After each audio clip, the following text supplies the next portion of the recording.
Hello, everyone. I am Jerry Bingham, the founder of Hush Loudly, a podcast and brand dedicated to redefining the word introversion.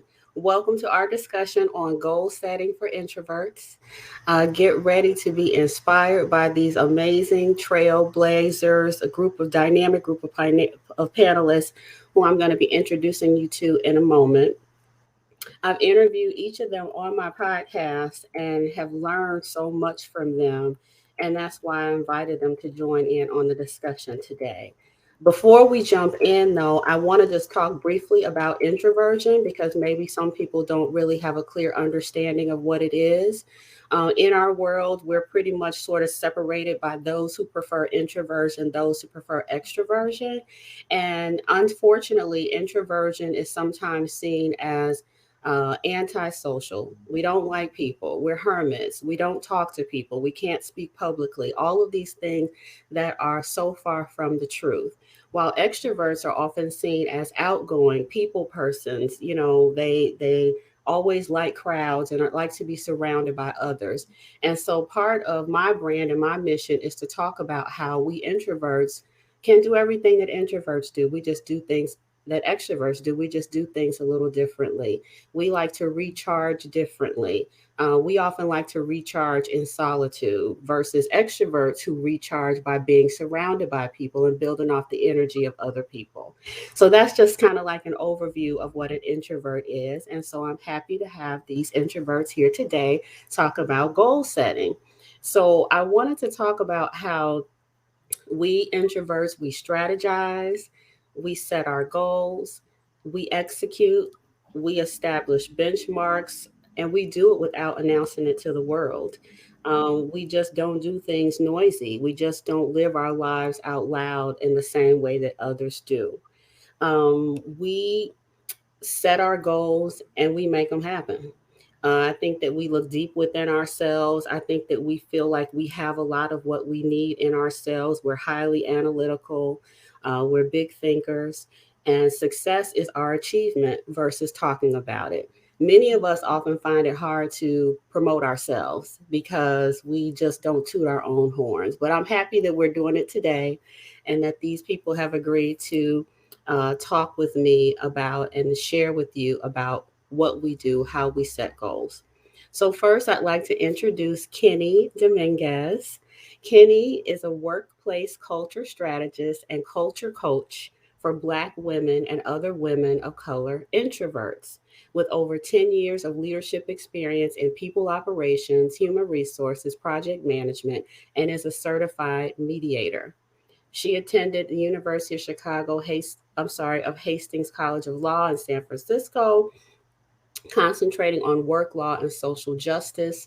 She specializes in work law and integrated study of the laws and policies governing the workplace, the labor market, and the legal relationships between businesses and workers, including the regulation of work and the problems of inequity, insecurity, and discrimination in the workplace. Kenny's mission is to help empower Black and other women of color introverts to thrive in the workplace. She provides practical organizational culture and design solutions for individuals and purpose driven, people centric companies. Kenny helps introverts discover their unique voice, learn to work with their energy, and show up unapologetically as their authentic introvert selves to step boldly into who they are. Richard Etienne, and Kenny is dialing in from California. Richard Etienne, who's dialing in from London. He is the former official videographer to British Prime Minister Theresa May. Richard holds senior communications positions within the private and third sectors and has aided the online promotion of global brands in academia, art, and politics for over 17 years. Currently, Director of Internal Communications at Elsevier, a medical data and analytics publisher. Richard also holds trustee positions at Hackney Empire, Sarcoidosis UK, and is an independent steering group member for the Royal National Institute of Blind People. Richard, a personal branding consultant, teaches a Guardian masterclass series called Self Promotion for Introverts. and he's also the founder of Black Introvert Week UK. Next, Sylvia L Jones. Sylvia has been an eyewitness to history again and again. The former journalist spent more than 20 years chasing the news, reporting on monumental events, including the September 11th terror attacks from Ground Zero and President Barack Obama's historic elections. While traveling the nation covering the 2016 presidential primary election, Sylvia decided to turn in her press credentials and try her hand in Hollywood. Never one to waste words or time, Sylvia hit the ground running. The Chicago native leveraged her comprehensive knowledge of the city's politics and neighborhoods to help launch Showtime's The Chi and USA's Suits spinoff Pearson. She also developed and wrote the biopic the Clark Sisters, First Ladies of Gospel, executive produced by Queen Latifah, Missy Elliott, and Mary J. Blige, which aired on Lifetime. Sylvia is currently supervising producer on the upcoming NBC suspense thriller series, The Endgame. Other writing and producing credits include Ava DuVernay's romance anthology series, Cherish the Day, on OWN, Stars Power Book 4, Force, the spinoff that features Tommy, who I love, and CW's psychological thriller series, Tell Me a Story.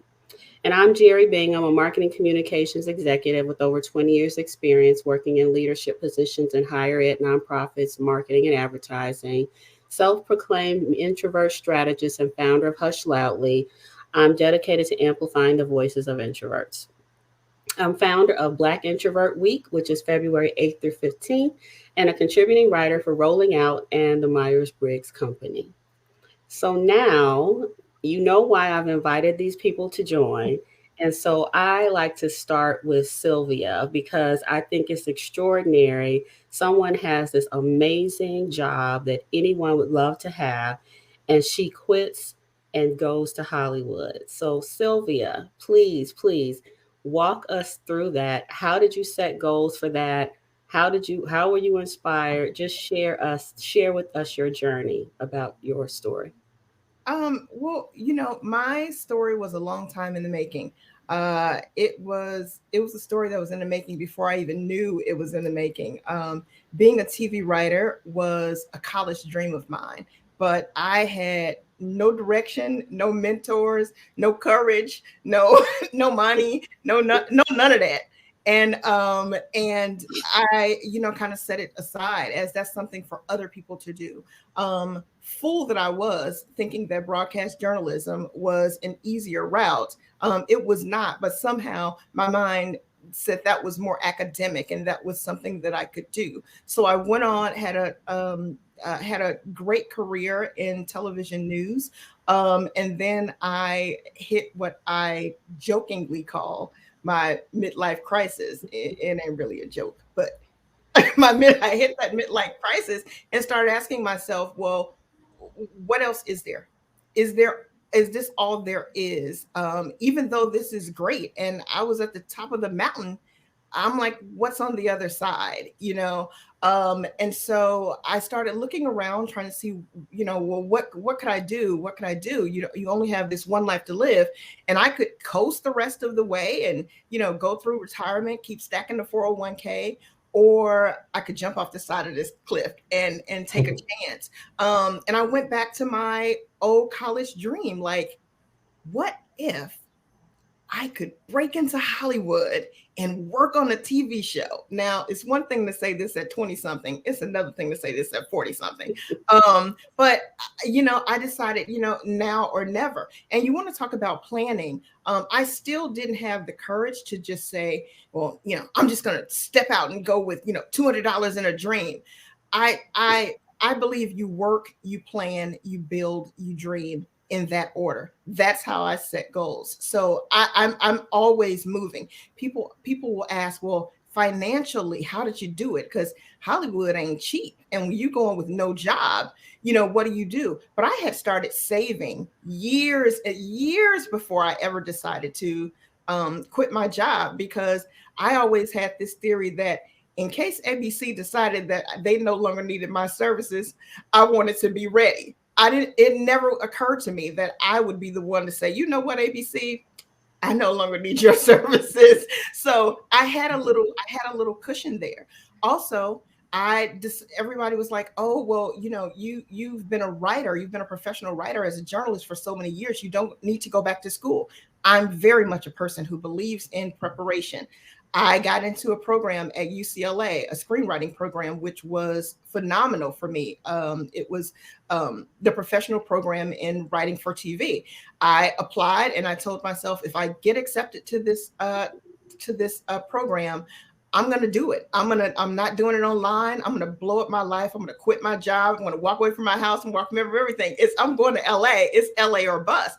And I literally got my acceptance letter 2 weeks before it was time for school to start, and I had to, see if I was going to let the rubber hit the road, and so I did it. But I have to back up and say, all of that for me starts with prayer.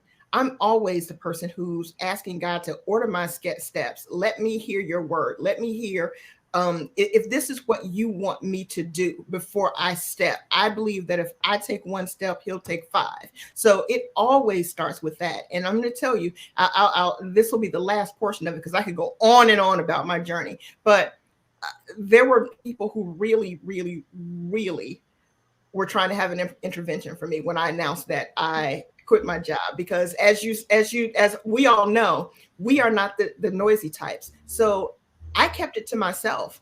Nobody knew. My family didn't even know that I had applied to UCLA, that I was planning to quit this job, that I was going to do all this stuff. So they knew. People found out when it was done, which is typically what happens with me. They find out after the fact. There were people who thought I was having a serious mental break. Like, how you gonna leave this good job and go do something unknown and as crazy, as wacky as Hollywood? But what they didn't know, it, I had already had a conversation with God, and he was like, okay, I got you. So that doesn't mean it was easy, but I had blessed assurance. So there are steps for me. People still think I'm a little crazy, but it's worked out. So they're like, maybe she's on to something. Thank you. And then we'll get more into like sort of the tangible and intangible steps, but thank you for that overview. Again, amazing. Richard, I'd like to, Richard is an author, a filmmaker, personal branding expert. There's a lot more to him than we saw in his bio. I'd like Richard for you to just share a little bit about your story and maybe how you approach setting goals. Thank you, Jerry. I was really inspired actually listening to Sylvia's story. Mm-hmm. It reminded me of my own, where I had a plan. I had a plan in education. I was going to go into university and get my degree and do great things. But then my father fell ill when I was in sixth form, and so I decided to take a gap year to look after him, and then he sadly passed away. And then I was too distraught to do university. I couldn't concentrate, so I was left in this place where I suddenly became head of the household. I'm one of four children. My mother was paralyzed with grief. My father was her first and only, and so I didn't have a plan. I didn't know what to do, and so there was a point where I was in the job center about to claim my benefits, or I'm struggling what the American equivalent is, but Cash and then out 1K or whatever. That's what we were yeah, saying. yeah. There you go. And I saw a poster that advertised grants or loans for new businesses, and I had already started doing some amateur filmmaking with my camera that I bought my first check, and I thought to myself, wait a second, these new businesses will need a video, a promotional video, and I'm pretty sure this is before YouTube, right? And so it was for their website, right? And so I said, okay, tell you what, if for every single person that you give a loan to, send them my way, and I'll make a promotional video at a cost. So let's do a deal. So that's what happened. I got hired by the job center to film promotional videos for local small and medium enterprises, and that's essentially been my life's kind of trajectory. It's always thinking, how can I add value to other people's lives? And I think a large part of that is because I'm an introvert and I'm happier being behind the camera, behind the scenes, to promote someone else's story, right? So I'd happily, you know, promote all three of you your stories, for example, on film. But don't ask about me because I just, you know, that's just how that goes. And that's just been the story of my life. You know, was self-employed for most of my career. I'm 37 now. I started out at 21, so you know, and that led me into some really cool places. I got a gig at MySpace. Remember them? Got to interview people like Beyonce, Akon, T.I., and then moved to The Economist, and you know, went into the arts. I went everywhere. Sports. I was just fluid, and because I had no box and no real agenda, so to speak, other than just making other people look great, it took me into places such as the civil service, where I got a job at Buckingham Palace, promoting the Commonwealth. You make So it sound like it's no big deal that you got a job Mhm. for the country. Do you That's a know big what though? I think it's because look, yes, I'm talented. I'll put my hand up and say that. thank you. But also Mhm. in spaces like Buckingham Palace or Downing Street, you don't see people like me. So it's I tick their quota box. It's like, oh my God, we can actually say that we are doing the diversity and inclusion that you know we are promoting to do or professing to do outside of it. And but then you know they take a chance on me, actually see I do great work, and then it's like, oh wow, okay. And then you know I stick around for a little bit. So yeah, after doing great work with the Commonwealth, that's when my manager at the time got the phone call from Downing Street and said, look, you know, our videographer of 10 years is just handed in his notice. Do you have anyone? And he's like, yeah, I know a guy. And so, yeah, I became Theresa May's videographer for just over a year. And then when she stepped down, I moved on. And, you know, that's my 9 to 5. But outside of that, as you say, yeah, I'm a writer. I have the Guardian Masterclass. I'm on the board of a few charities. I'm constantly just trying to find out how can I add value in my community, in people who look like me, and you know how can I lower the ladder, for example, for people behind me to come up in spaces where there aren't many of us at all. Um, so yeah, I know it sounds. I know this is a panel about planning, but I don't really have one other than you know, how can I just give abundantly? Because last year, you know, because of the pandemic, a lot of creative work shut down, but I just had such an abundant mindset that more came to me last year than in any other year prior to that. I'm really thankful for that. And that's one of the things that I think we can all tie in together. It's something about the mindset. It's Mhm. about your faith. It's about your belief. It's about being open. And so I think that we are planning, whether we are not technically Mhm. planning, we are. And we're making ourselves available and we're tapping into our strengths and our attributes to help others, which is what you do, which leads to I know a guy, all of these things. So I do think Mhm. is something special. Now I'd like to also let's get Kenny's story. So Kenny is a coach, a leader, a champion for women, especially women of color, especially introverts, a trailblazer, and she's created her own brand, and she helps people get from point A to B. And so, Kenny, tell us a little bit about your story and maybe your approach to goal setting. No, I'm just in awe, like listening to Jerry. I know your story, but also being able to hear Sylvia's and Richard's. I'm like, I need to go back and look at my plan. No, but really and truly, it's very your stories are really inspirational, and I just want to thank you both for sharing them. I'm sure I'm not the only one who left inspired. They're wonderful, wonderful stories about your life. Um, for me, it's been a little bit of I never really had a linear approach in my career.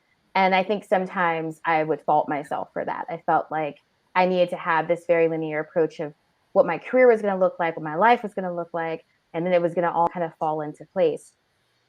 I worked in tech for too long, and I was reaching year 8, and I had really, come to the decision that it wasn't the industry for me. I wasn't really happy in my role. From a compensation standpoint, the compensation was good, everything else kind of lined up, but it wasn't really lined up with my values or things that I personally cared about. And I didn't feel like I was contributing in a way that really mattered to me.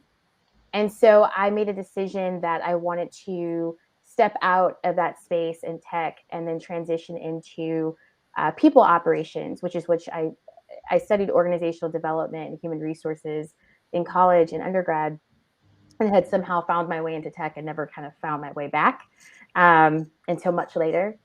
And I started working with a Black-owned specialty coffee company. So I went from tech to working on site for a Black-owned specialty coffee company in Oakland, in the Bay Area. And I really had felt like I was on the right path. Like I felt like I had found not only a group of people that I felt like I could be of service to, but also I love the fact that it was a Black-led company, and that our staff was all made up or comprised of Black and other POC employees. And so I felt like I could really make a difference there and be able to pursue kind of my passion that I had for all things people operations and people. I always intended to want to take that a step further and go into coaching full time.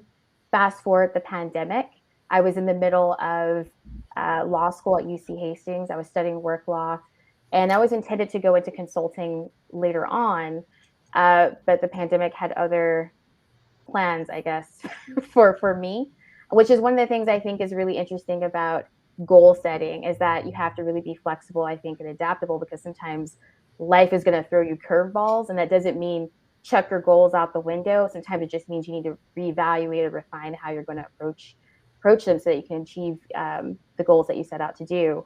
And so, because of the pandemic and the lockdowns in the Bay Area, we had to close down some of our locations. And so, we had to, lay off folks.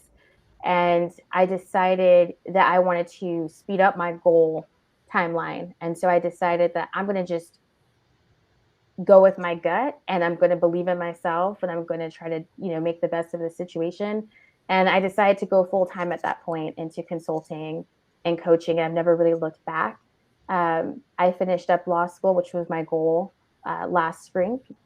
And, I really just wanted to be in a space where I could serve the community that mattered most to me personally, which was Black women and women of color who also identified as introverts. I was fascinated and also equally frustrated with the nuances and the issues and the challenges that Black women and women of color who are introverted face in the workplace specifically. Because kind of like a triple-barreled experience when you're dealing with race, gender, and cognitive type. And I really wanted to kind of unearth that and be able to support the women in the workplace, but also to help some of these organizations understand how some of their cultural biases are deeply impacting us in ways that they have not quite been able to kind of connect the dots together. And that's kind of how my life has gone the past few years, is really just focusing on those points. A lot of it wasn't necessarily planned the way that I set out to meet these goals. Like I mentioned, my timeline definitely shifted. I thought I would be doing some of this a full year to 2 years later.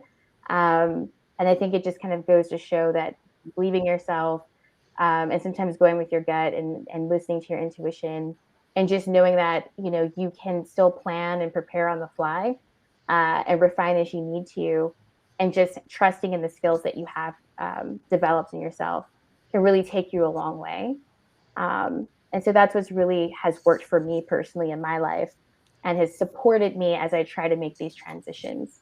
In terms of my approach to goal setting, I'm a big planner, but what I've learned in the past 2 years is that sometimes your plan is not going to actually be the plan that's realized. And so you need to be able to be flexible in the way that you refine your approach. And sometimes your goal is bigger than you. It's not just about you. Sometimes it's about supporting communities. Sometimes you need to involve other people to help you meet your goals. Um, I recently had a health issue that I've been having to manage. And so I had to kind of look and sort of evaluate how I was going to maybe bring in some additional support so that I can continue doing what I want to do in my life. And, I think that's important because sometimes as introverts, I think it's difficult for us to ask for help when we need it. And sometimes that's pivotal in being able to achieve your goals.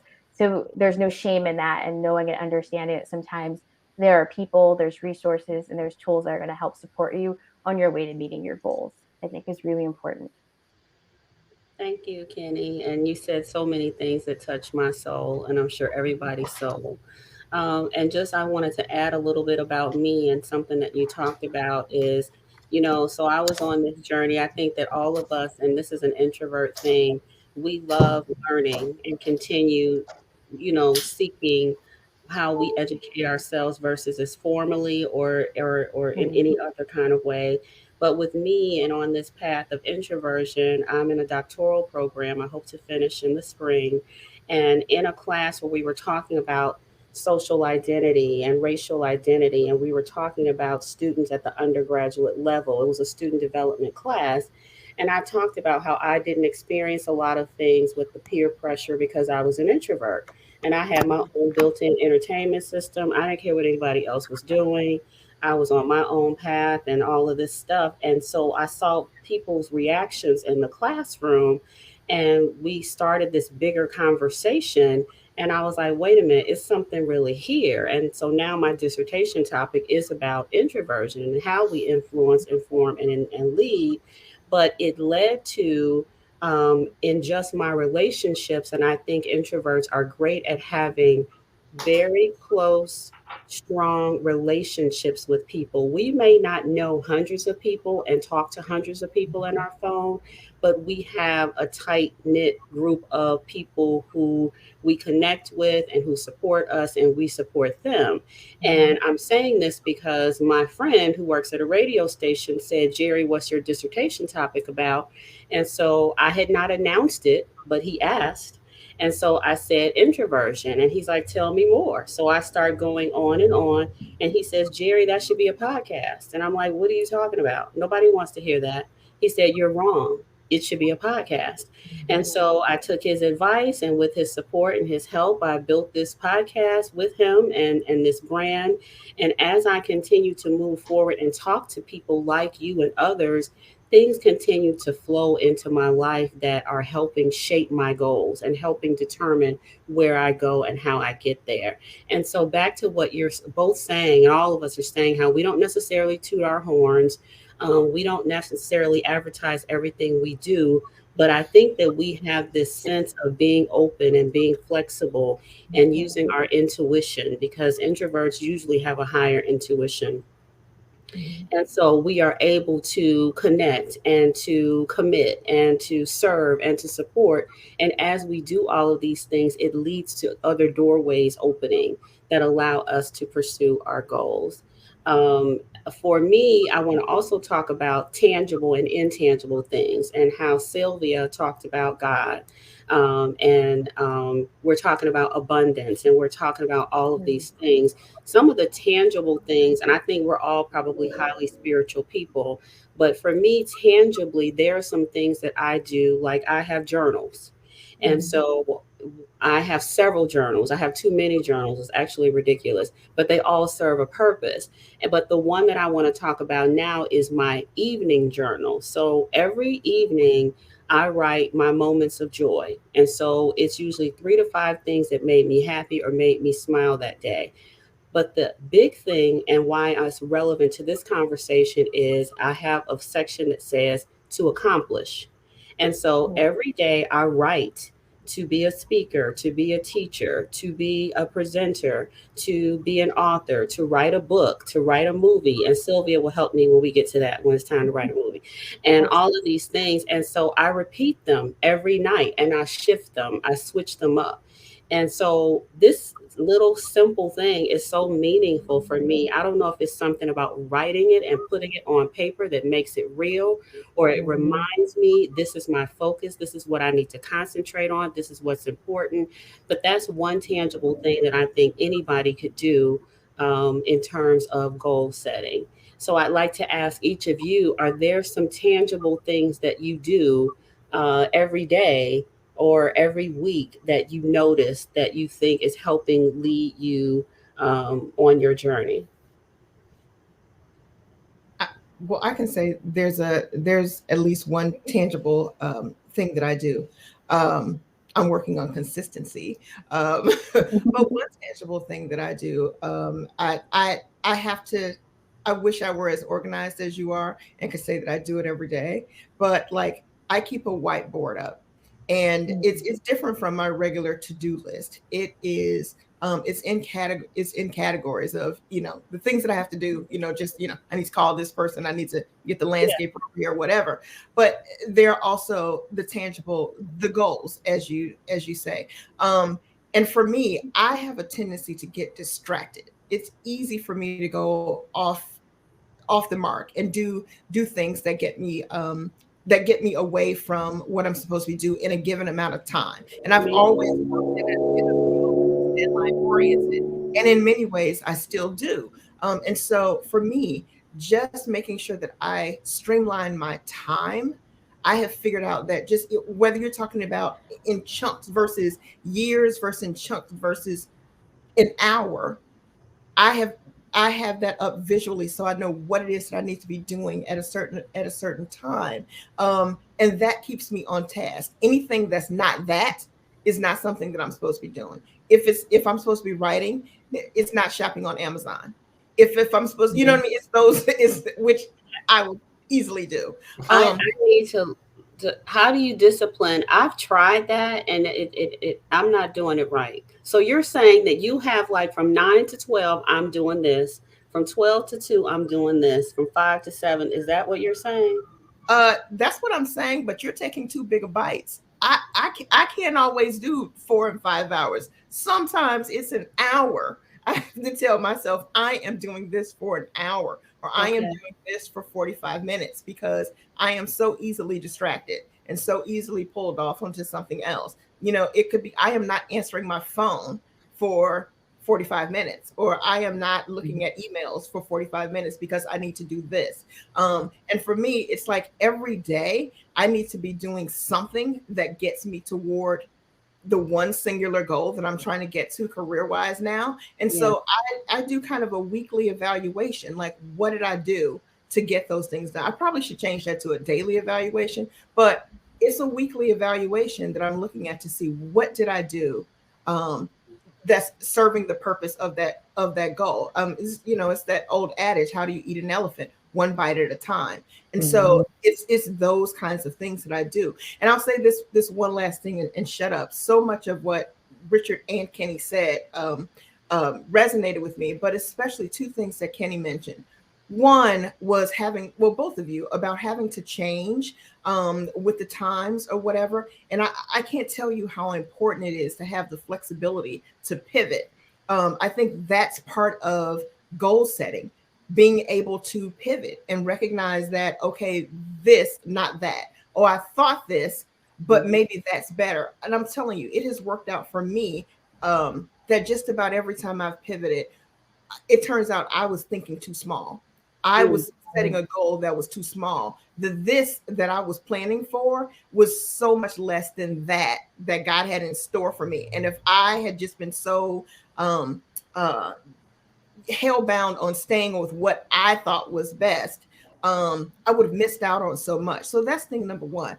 Thing number two, and I promise I'm gonna shut up. Uh, it's about the timeline that she mentioned.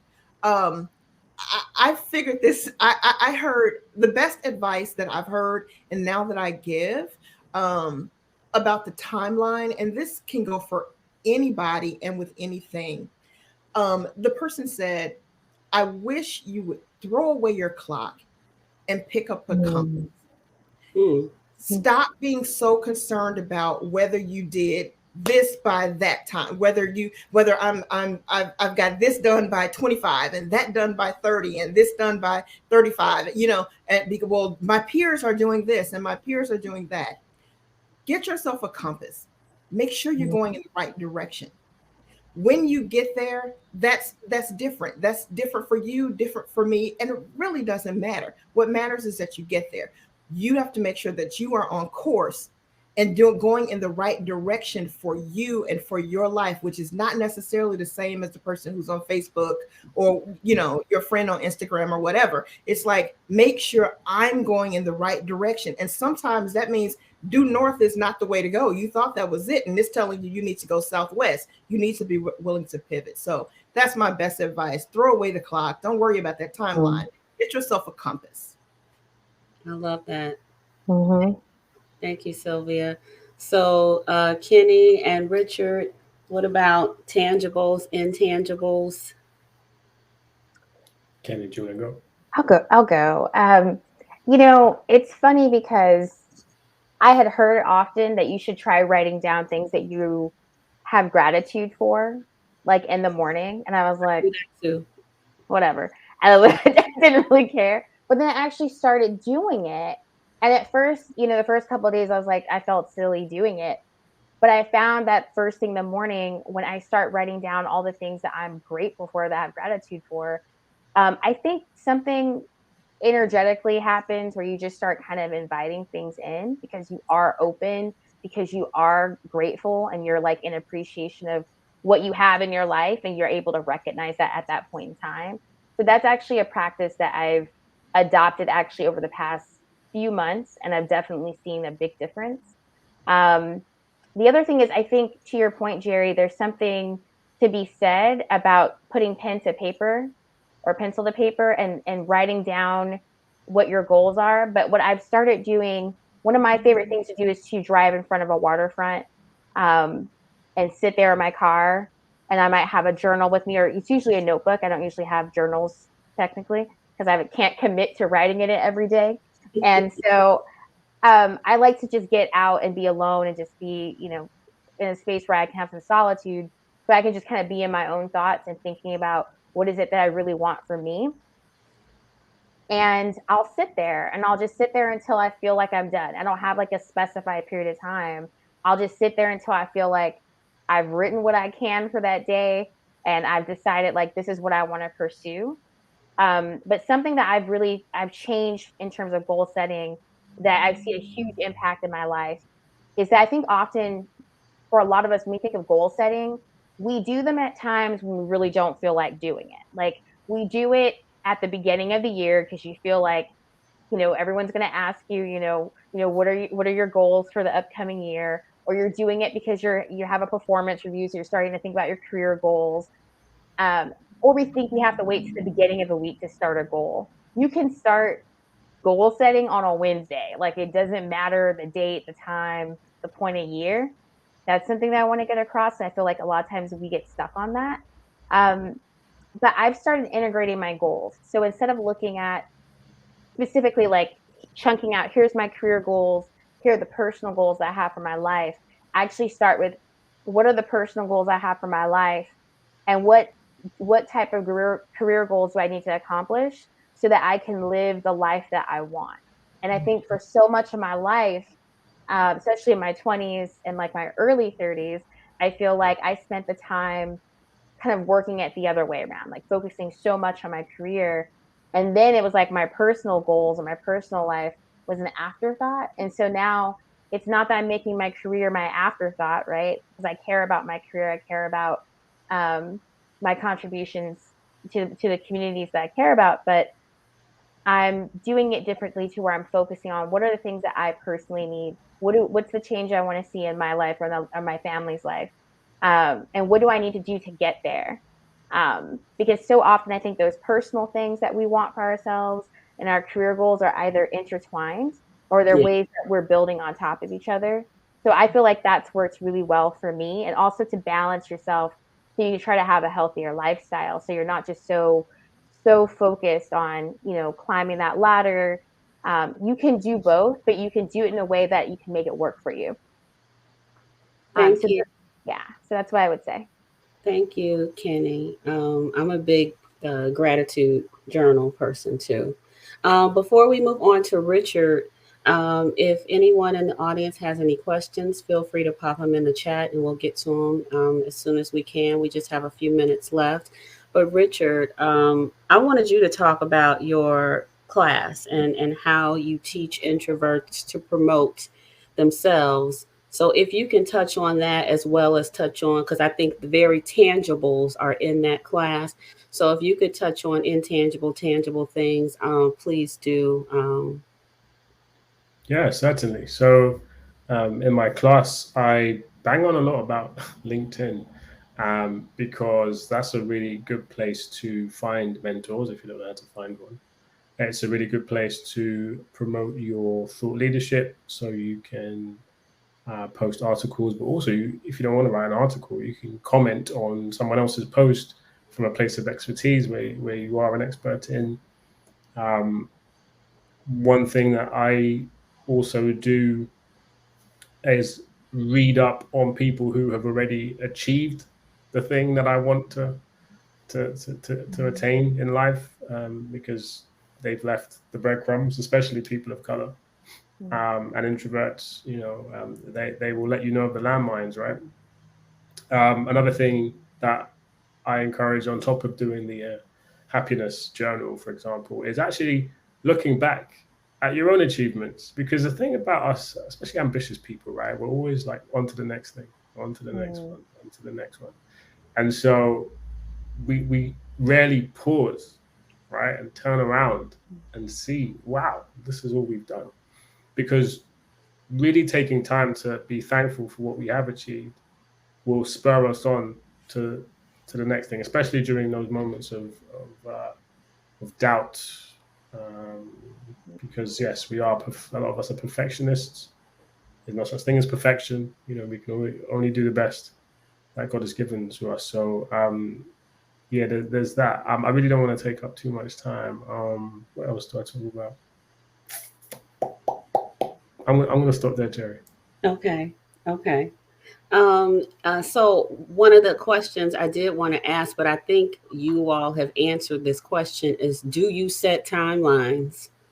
Do when you're goal setting, and do you set benchmarks? Do you establish benchmarks for yourself?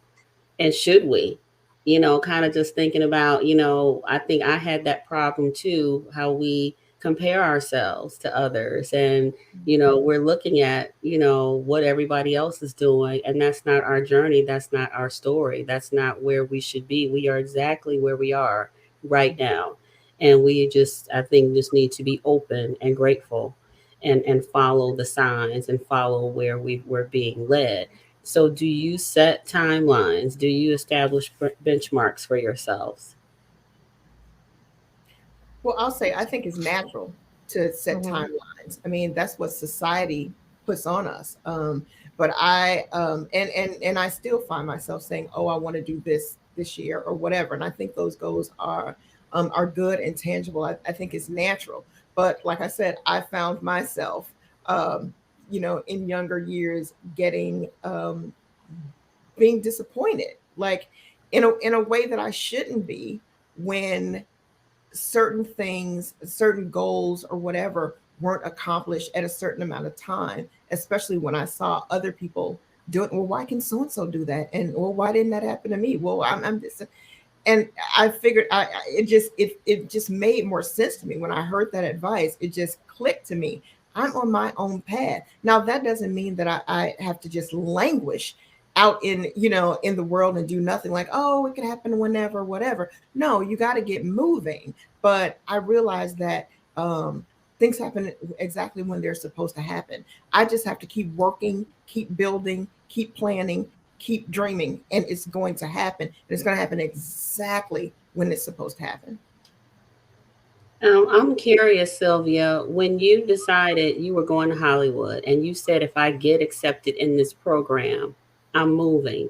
If you had not been accepted in that program, what do you think you would have done? I would have been restless, because I told myself, if I didn't do at that time, that if I didn't get accepted, I was just going to accept that as a no, and I was going to stay in my job. And I think that's what I would have done. And I probably would have moved the next year or did something else the next year, because I would have been restless. It's not what I was supposed to do. So I would have been unhappy, but that was a bridge I was going to have to cross when I got there.